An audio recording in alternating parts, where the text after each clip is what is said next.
Sometimes life is messy.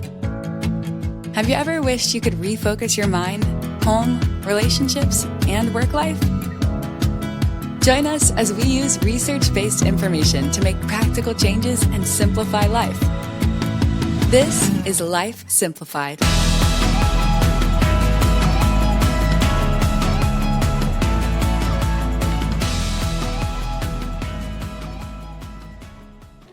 Welcome back to Life Simplified. This month we have been talking about gardening. As we discussed in earlier episodes, we've talked about the basics of gardening, the benefits of gardening, the safety of gardening, and now today we're going to talk about far as your fruits and vegetables and your herbs in your garden and what we can do with them. Okay, so we're going to start off with herbs. And I got a couple of questions for you ladies. How many of you all have ever grown a herb garden? So I talked about this a little bit earlier with you all, but not on recording, but I've tried a little bit of herb gardening. I liked it, and I liked having the availability of having herbs, but I would not use them quick enough. And so then they would grow and get too big and bloom, and so then I just kind of quit doing it. But if I was thinking about, I could have dried them or something like that. So just staying on top of them because they grow so quick. I think that was my problem. But it is really nice to be able to just, reach in your pot or go to your garden and get some herbs to flavor. And we know, and you may talk about, it's just a healthier way to flavor your foods. Yeah. Yeah, and I was kind of sharing with the ladies, like, oh, maybe that's something I could do. Like, we all know that gardening is not, my greatest gift. But I was like, oh, that would be great. Something maybe a little bit smaller, manageable, a good jumping off point for me for my own gardening experience. My husband kind of takes the lead on our bigger garden. But I got a little nervous when Amanda told me it takes off like crazy because sometimes I am not super good at harvesting things when I need to be, and it gets a little out of control. So that's something I have to consider. But I have been using more herbs in my cooking, and so I could see how I could use it because just trying to season things better, like we talked about, just having other options than just your typical salt and pepper, which I feel like we all kind of fall back on, and that can get boring, and that can be not so great for our health. So I think it's something I would like to explore doing. Yeah, because we can use all types of herbs when we're cooking, which we'll talk about that here in a little bit.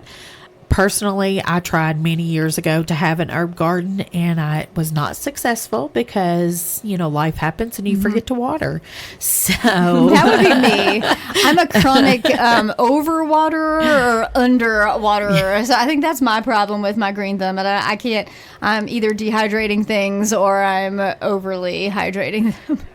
Which that was in my, younger years and that, just life happens. But I have honestly been thinking about doing a container of herbs, not necessarily have them, everywhere in your garden, but just maybe in a small container of a few of them. That's what I'm thinking in my head. Like maybe like a windowsill little herb garden in my kitchen. So it's like right there and I see it, and maybe starting small, see how that goes. So maybe that's an option. Maybe we'll all explore this.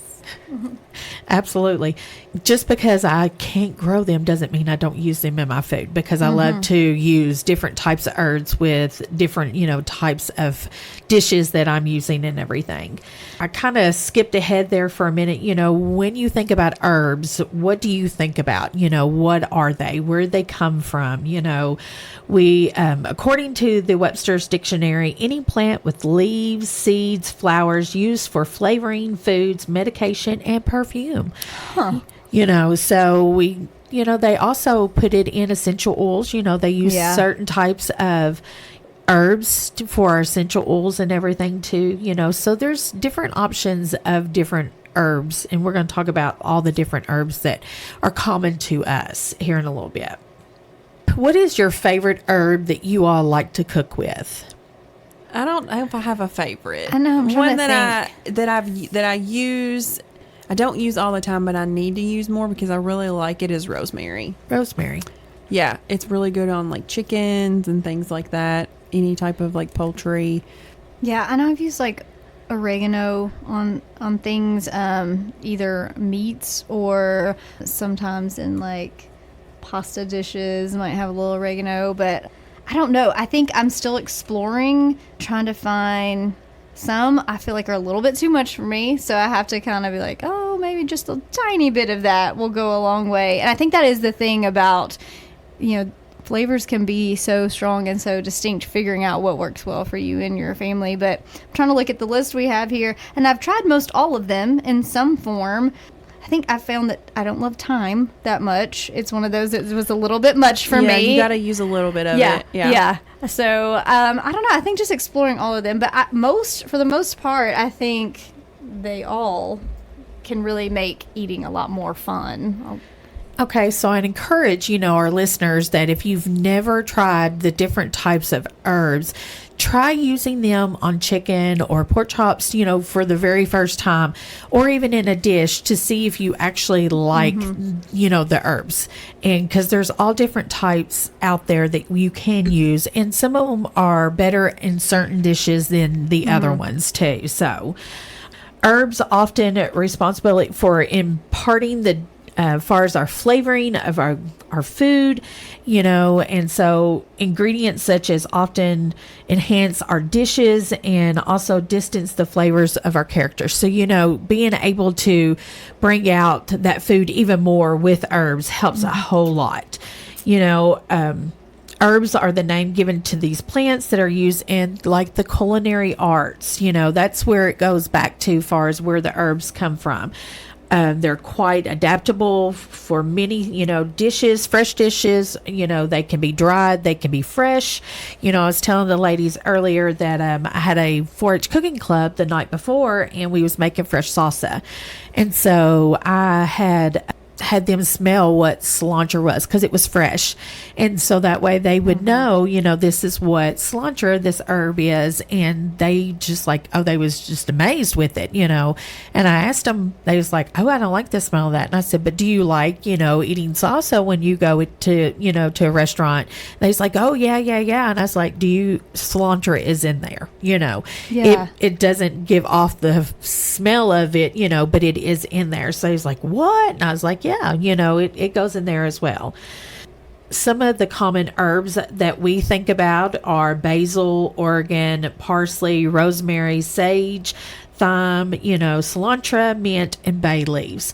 These are just some of the common ones that we know about, but there's all different types that we can use, and if you are trying to stay away from your sodium intake as well, being able to put flavor back into that food without using, salt or anything with sodium in it, that's where we need to focus on. The herbs, there's just so many out there that you can play with whenever you want to, far as cook with and that. One of my favorite ones that I really do like to cook with is also basil. I love cooking a lot of pasta, and basil is one of my big ones. One of the ones that I do not like is thyme too. Yeah. Do not it's like a lot. that. It is you just got to use a little bit. Yeah. Go sparingly. And it depends on if you're using fresh or dried, right? Right. Yeah. And how much you use, because there is a conversion between fresh and dried. So if you're used to using a lot of dried, or it's more concentrated that way, or vice versa. So just keep that in mind too. If you're used to using just dry herbs, right? It's a trial and error. Yeah, it is. It's a trial and error with anything. And like I said, if you haven't, tried some of these herbs, I encourage you to try them. And also, I'm going to encourage you to post our social media if there's a dish that you love to cook with herbs. Post a picture of that recipe or a picture of the dish that you've made too, of cooking with the different herbs and everything. I know several years back we was at a training and they done far as the different seasonings and stuff like that. And that's really when I realized I did not like thyme.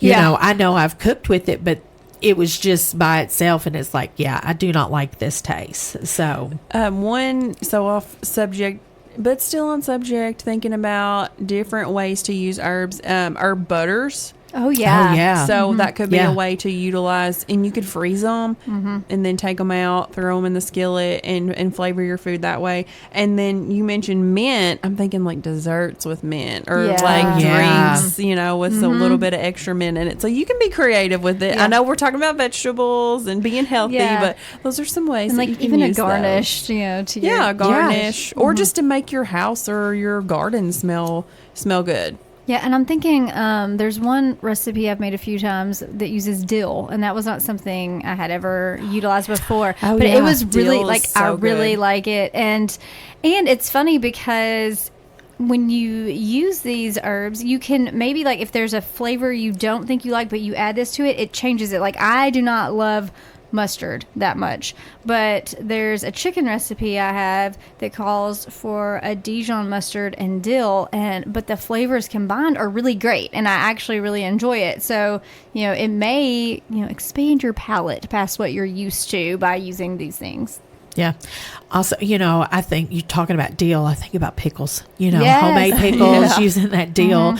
I really love They're homemade. really good in like carrots and stuff like that. We Yeah. added them in. Dill's just a good versatile herb. You can just use them for so many types of food, and also far as, drying them yourselves to have them throughout the whole year. There's all different types of options to being able to use them. We're going to kind of skip gears and we're going to talk about the benefits of growing our own garden. This month we have talked about several different topics about gardening, and today I'm going to talk about what the benefits is of having that garden. Sustainability. When you think about having your own garden and what the benefits are, ladies, what do you think comes to your mind immediately? Well, my daughter loves tomatoes, and I can buy like a package of cherry or grape tomatoes at the grocery store that I intend to last the whole week or at least a few days. And I've turned around and she's had the whole container eaten in one session. And you're like, oh my goodness, like I just bought that. But we can grow those same tomatoes for her in our backyard, and she can just walk out there and get them, and they are replenishing, and we don't have to worry about that. Yeah, my son did the same thing last summer, walk out, and he was younger, so we were like, don't eat it. We had to cut it in half, but he was just out there chomping on cherry Right. tomatoes, and I was like, it is nice to be able, that's a definite benefit to be able to do that. I think about far as just the freshness, and being able to know where my vegetables are coming from, as well as, whenever I think about having my own garden. Sustainability, growing your own garden promotes, the reduce of the need for, packaging of the products, of where, they come from. We know that it's grown in our backyard. We know what we've put on there far as, to make it grow or to keep the, pests off from it and everything. So just having that sustainability. Yeah, I think it just reminds me of a previous episode where we said, like, this is the ultimate farm to table. Like, you don't get any more farm to table than your own backyard. Yeah, and I think a benefit, because, just reverting back to, using these items that we're growing are peppers. I really like to grow green Yes. peppers, red peppers, and then I will either chop them, dice them, and then freeze them. So then I have them all year long. Yeah, they're ready to go. And they're ready to go. You just open it up and you can throw it in your dish, whatever it is that you're using. And I think that's a definite benefit of growing your own. And I think Tiffany mentioned like corn, making the cream corn or just the regular corn. That is an added benefit, is that you can have fresh produce that you grow all year long. You just have to take that added step. And I think we'll probably talk a little bit about the different ways that you can preserve your food, but freezing is just one of those basic ways that you can do that. It's less intimidating. I think sometimes when we think about like home food preservation, and people think immediately pressure canning, and everyone gets a little panicky and a little scared. But freezing, it just takes away that intimidation factor, and it's a way you can really utilize, like you said, those things that you're growing all year long and have the benefit of those fresh vegetables all the time. So I think that it's an option for people that are a little bit more hesitant on some of the other methods. Absolutely. And we are going to talk about that here in just a few minutes as far as about food preservation and that. But I'm just going to go ahead and throw this out there. Drying, drying also, you can do that too. It doesn't always have to be far as pressure canning and that, there's different, freezing and also drying that you can use as well. And if you do not have the ability to grow a garden, that's okay, because we do have farmers markets through the whole state of Kentucky, that you can get fresh produce throughout the summer and that you can, possibly far as take that and freeze it, can it, dehydrate it or whatever. You necessarily don't have to have a garden yourself, but there is options out there if you wanted to have these food all year long. Yeah, so you don't have to feel left out if you don't have the space. Yeah, for definitely. Right. Maybe you have a small herb garden like we just talked about. Maybe there's something, but you can still benefit from locally grown fresh fruits and vegetables as well. Most definitely. Yeah, I guess as the embodying extension, my friends make fun of me when we go on vacation. I'll be like, let's go to the farmer's market. I love and that. They have local farmer's markets, everywhere. I think we went to one in Florida and they had so much cool stuff. We bought stuff, we cooked it, and we knew it was fresh. So there's other ways that you can explore because, not every state grows the same things and things grow better in different environments. And so the farmer's market is a great way, no matter where you're at or visiting somewhere, to access local fresh produce. I love that you mentioned that because when we travel, we're always looking for things to do. And for me, I want to tap into what locals do. I don't always want to be in the touristy places. I want to see what does it look like when you live here. And so I think going to a farmer's market, you really can get a feel for the culture that is in that environment. And I think the best farmer's market I've ever been to was in San Francisco, like right down on the water on the bay, and just amazing things there. Not only just the fruits and vegetables and other foods, but just the culture and the other things and items that people are making and going on down there. So that can be a great addition to any of your travel plans, because then you do get the added benefit of getting a taste of what's locally grown and fresh in that environment. Another thing is cost effectiveness. Once you've made the initial investment in your tools and in your seeds, growing your own garden can save you money, on groceries in the long run. What you have grown, you can, once again, you can freeze it, you can can it, you can dry it, you can have it all year long, and you don't have to worry about purchasing the stuff from the grocery store. Another one is healthy benefits. Freshly picked fruits, vegetables from your own garden is typically higher in nutrients compared to store-bought produce. Promoting your health and your family's health and your well-being is a big thing. Now, I am not saying that the grocery store's produce is bad for you. Absolutely not, because it is. It's good for you. But, that's just that health benefit for yourself, is better. It's higher. Also, we've kind of talked about this already, but just want to throw it out there again. Having your own garden as stress relief. Gardening is a great way to connect with nature, reduce your stress level, and also provide a therapeutic and relax your hobby. It's something that's not high intensity, it's to de-stress you. And so it's something that in some way you can relax. And I know a lot of people, they'll say, oh, this is my happy place, and everybody's happy place is different. But if you have your own garden, that could possibly be your happy place. Yeah, and I think for most people who consistently year after year have a garden, it's something they enjoy. And so even though it could be considered work, it's not a chore to them. It's like good outdoor mind-clearing time. Well, I'll just say, whenever I was a child, my parents, we had a huge garden growing up. And my mom she froze, she done all things. I absolutely hated getting out there to do anything in the garden. But as I've got older, I see the benefits to it now, and I'm thinking, oh, wow, what I missed growing up, but now I understand and I like to do it myself. And sometimes we cannot have a huge garden like my parents do. Actually, my parents don't have a great big garden. They have a container garden. They plant their stuff now currently in different pots and, beds and stuff like that because they are older and they can't take care of like that, big old garden like whenever I was growing up. So they still have a garden, but it's easier for them to maintain as well. Yeah, and I think it's great because you can adapt your garden as you age and as you go through different life stages. When you have small children at home, maybe you need a bigger garden because you're trying to feed your family. And as things go, you can ebb and flow with life. So it made me think about adapting gardens.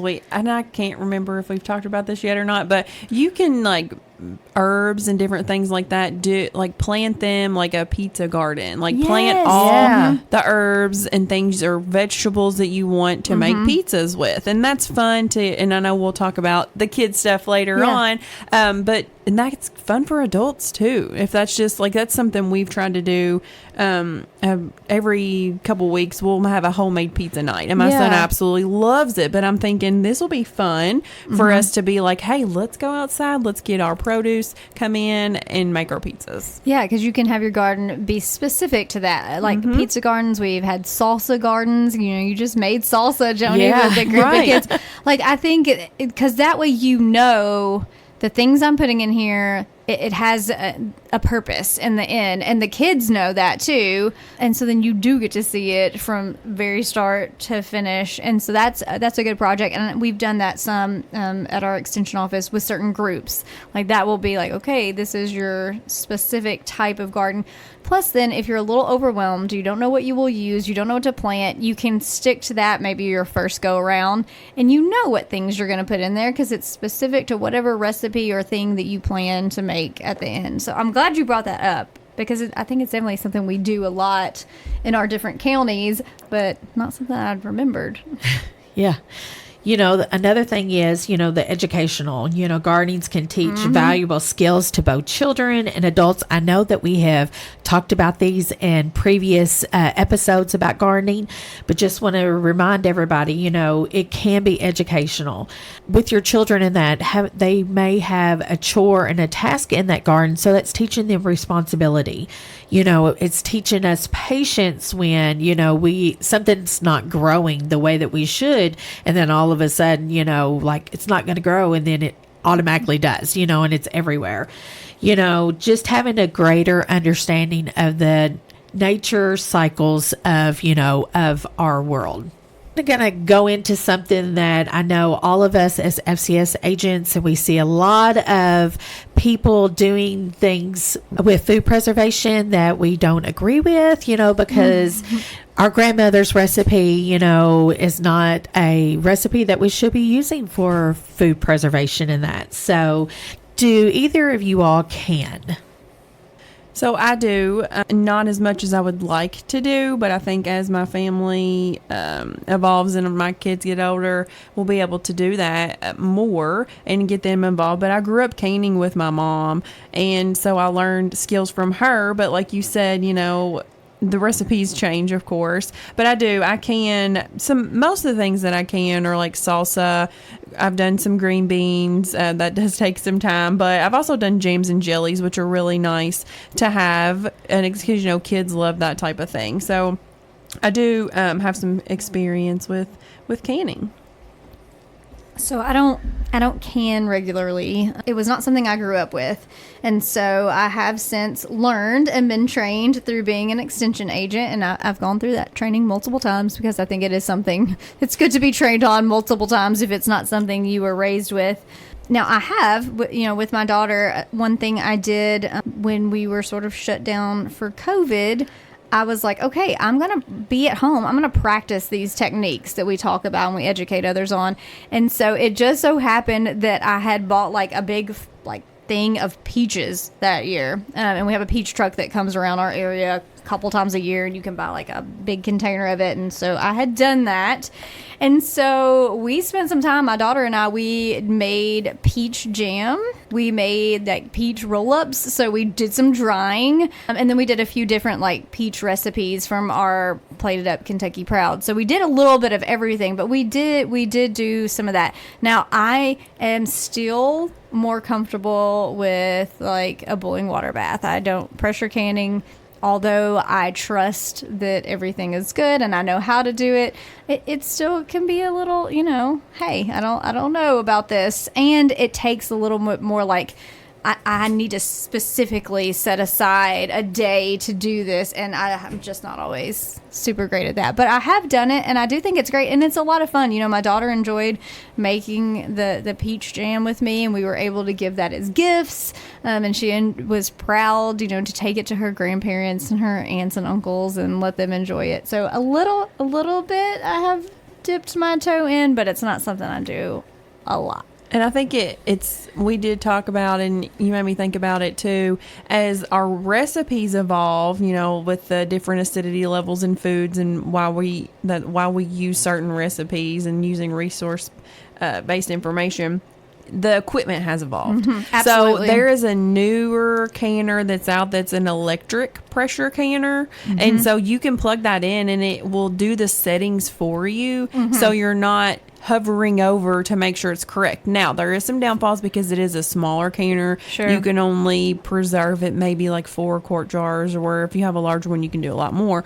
But if you're intimidated by it, attend the class at your extension office, learn about it, and then start small and use, mm-hmm. those adapted ones that make it a little bit easier that you may feel more comfortable using. Yeah, absolutely. Because I do think it's important to note, like, yes, in the past, there has been some equipment that maybe could be a little scary, but it shouldn't be anymore because there have been safety features added to take that, no pun intended, pressure off of pressure canning. Exactly. I'm so glad that you guys have already mentioned it. Always make sure that your recipes that the recipes that are you using are research based. I know there's so many recipes out there that is floating around on the internet, and that they may not always be the safest way to can in that. So, anytime you have any questions, you can reach out to your local extension office, your family consumer science agent, and they can help you point you in the right direction far as of where you need to get your recipes from. I do have a couple of links that will be in my show notes far as where you can go for them recipes and that. Just to throw it out there, we have all kinds of different University of Kentucky publications when it comes to food preservation. Also, always so easy to preserve is another far as source that you can go to. Ball book. Another great source to go to as well. There's all different types of websites out there, but always just make sure that they are, research based. Yeah, one that I sometimes forget about, there's a National Home Food Preservation website, and it has endless amounts of, and it even has like a Q&A section where like frequently asked questions that you can go on there and ask, and they're like, this went wrong or whatever it may be. But yeah, we definitely want to make sure we're using the right recipes, because we want to with canning, the main thing is to kill that bacteria that can grow in those jars. So that's why it's so important that if you want to can them the right way, because you cannot preserve. And a lot of people say, like green beans, you can't preserve green beans in a hot water bath. No. The temperature doesn't get high enough to kill that botulism. So then that bacteria can grow in those jars, and it's invisible. And I think that's what intimidates so many people is you can't see it. So you're like, man, am I doing this right? But if you follow the recipe, you get educated, and you do it the right way, everyone, you can enjoy it all year long safely. I have added that website that you just talked about, the national one, in my show notes. Okay. So perfect. Yes, because we forget about it, but it's such a good resource. Mm-hmm. Yeah. And also, I was thinking, if going back to talking about equipment, if you have inherited equipment, a canner, or you've maybe not used yours in several years, it's been a while, you can take that in to your county extension office and they can check that to make sure that things are as they should be. And if not, then they can give you recommendations on what you can look for in a new piece of equipment, or if maybe there is a way to fix what you do have, they'll let you know that too. But when in doubt, it's always good to check and make sure that what you're using to can with is actually doing the job. That's right. And then also, I know a lot of extension offices are fixing to start gearing up to have food preservation. So, and then also maybe a drying class, or, far as making jellies and jams. So in your county or wherever you live, be on the lookout for them classes. And even if you don't see them, reach out to your extension office, because then they could possibly have a class for you to be able to learn, or even to refresh your memory on, how to use these equipment and everything when you are food preservation. And what I like about the classes that we have, there's a couple things. One is equipment's expensive. It is. And Yes. you don't want to invest in it until you know you want to do Right. it. Yeah. So our classes, they are hands-on. That was the other thing. So it's a hands-on class. Yes, you have to come and learn about the processes and things like that, but that's needed to be able to know why you're doing, the way you're doing it. But you get to actually do it hands-on with other people and learn in that environment, and then test out the equipment. Like, you know what? This is not for me. It was fun. I enjoyed doing it. I'm taking my green beans home and eating them later. But you're not purchasing those things and wasting your money. Right. When searching for recipes, on canning, it is important to always utilize them recipes that are founded on research-based publication. If you would like more additional information about food preservation and upcoming programs for food preservation, please contact your local extension agent, FCS agent at your local extension office. Thanks for joining us. This is Life Simplified. Thanks for listening to Life Simplified. We are family and consumer sciences agents with the University of Kentucky Cooperative Extension Service. Contact us at lifesimplifiedpodcast@gmail.com.